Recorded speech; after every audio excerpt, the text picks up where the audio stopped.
Je suis Alcyone, fils de Gaïa, la terre-mère, et incarnation de sa puissance et de sa fureur. Né du sang d'Urano, le ciel étoilé, je suis l'un des plus redoutables géants de la mythologie grecque, et mon nom résonne à travers les âges comme un symbole de force indomptable et d'ambition sans limite. Je suis plus qu'un simple être de chair et de sang, je suis un fragment de la nature elle-même, un géant créé pour défier les dieux. Mon histoire commence lorsque Gaïa, ma mère, lassée de voir ses enfants, les titans, soumis à la tyrannie de Zeus et des Olympiens, décida d'engendrer une nouvelle génération d'êtres puissants, nous, les géants. Conçus pour venger les titans et rétablir l'équilibre, nous étions nés de sa colère et de sa volonté de justice.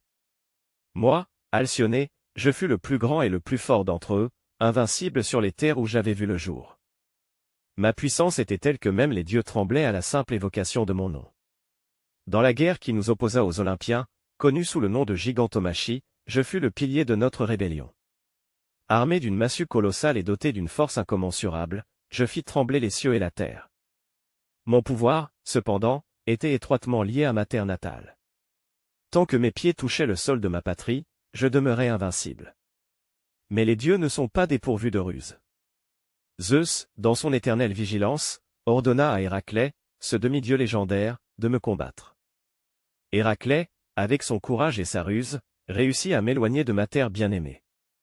Loin de mon sanctuaire, je perdis l'immortalité qui me rendait invincible, et c'est là que le coup fatal me fut porté.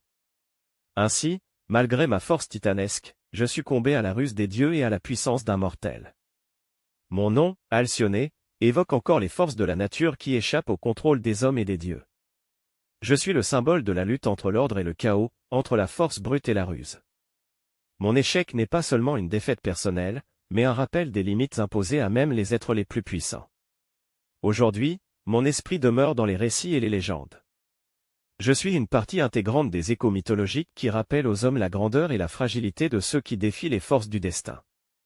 Que mon histoire inspire les courageux à affronter leurs propres géants, mais qu'elle leur rappelle aussi que la sagesse peut triompher de la force brute. Ainsi, je demeure, Alcyone, un géant tombé, mais jamais oublié, un monument de la puissance déchaînée et de l'indomptable volonté de la terre-mère.